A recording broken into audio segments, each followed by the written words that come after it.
A couple months ago, I went to a few stores and bought all the vegan cheese I could find, which in Fresno is not many, and I wanted to test them all out on some pizzas and see how they compare. Since then, I kept putting off editing the video because I was very unhappy with how I filmed it and I didn't think my commentary was interesting enough, but I can't just throw it all away now because the people deserve to know. So I'm going to supplement with lots of voiceover and try my best. Here we go. I chose 5 cheeses. Well, I didn't really choose them, I just kind of bought whatever I could find. Anyways, here's the 5 cheeses we're going to be using today. First, the original, the OG, not because it's necessarily great, but because it's the one that's just kind of always there. Daya, which I still don't know why you would put an I in it if you don't want it to be pronounced Daya. But that's not the direction I want to go with this video. So next we have Trader Joe's, which I had heard a variety of opinions about and was probably the most interested to see how this one would turn out. Follow Your Heart, the most ridiculously named brand, but I don't mean that in a completely bad way. And finally, because for some reason I feel that 3 is never enough, I decided to add another brand to the mix, even though I know it's definitely not supposed to be used for pizza, but I was willing to try. Chow slices, hooray! And now here's a montage of me making the pizzas. Please enjoy.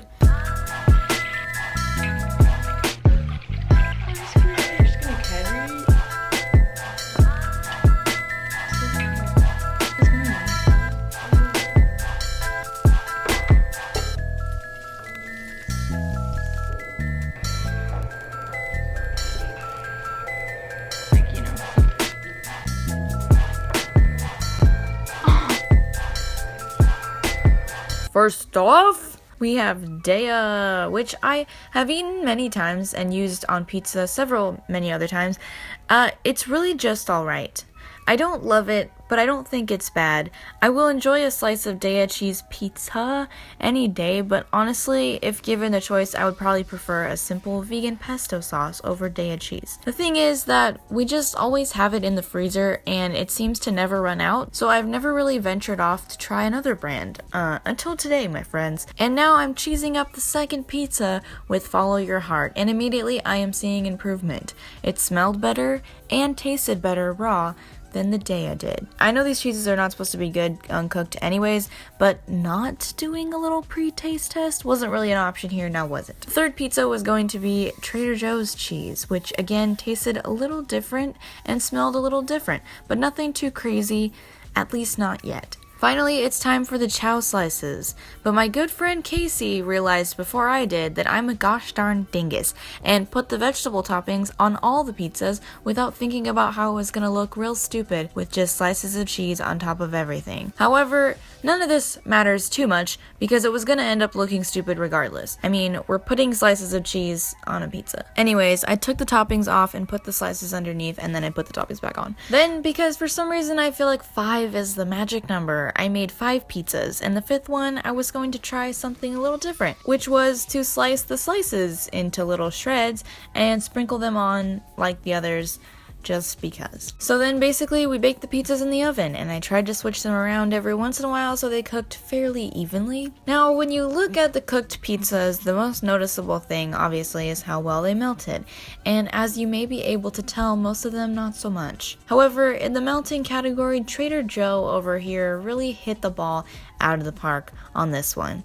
Is that the phrase? Appearance-wise, Joe was starting to seem like he could really end up being the winner. Daya melted how Daya melts. Just alright. Follow Your Heart, despite me having high hopes and excitement for seeing how it would turn out, looked almost like it hadn't been in the oven at all. Chow slices looked just odd. And the shreds also very odd. But of course, appearance is not the only thing we value here on this channel because we're not total trash garbage humans. So then we tried each of the pizzas, and Daya, once again, nothing special, but good enough.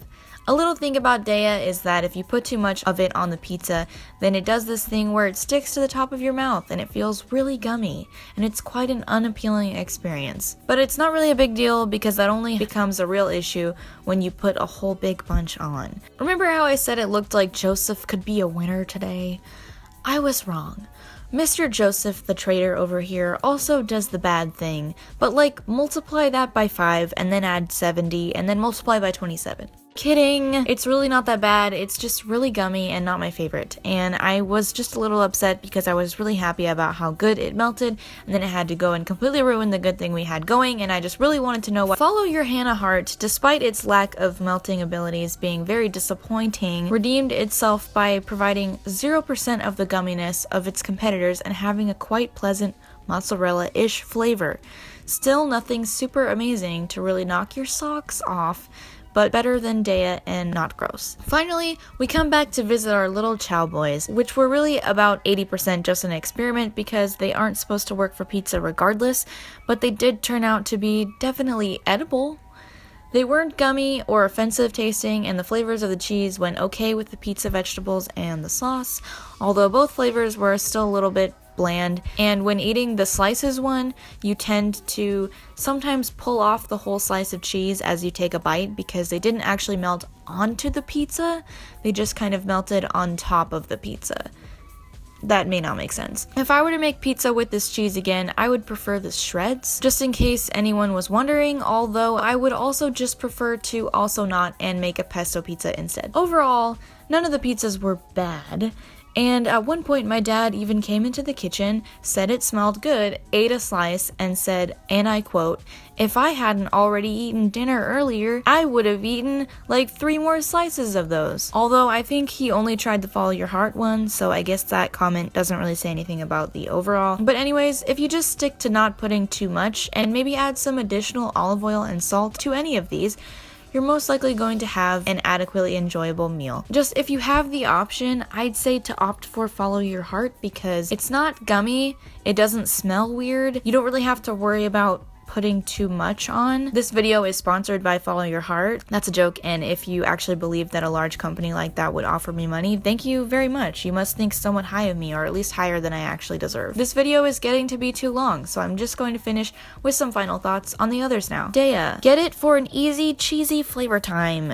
Just don't put a lot. Unless you have access to Follow Your Heart, then buy that instead. Chow! Good for grilled cheeses and other sandwiches. Can be used for pizza if desperate. Giuseppe. Don't.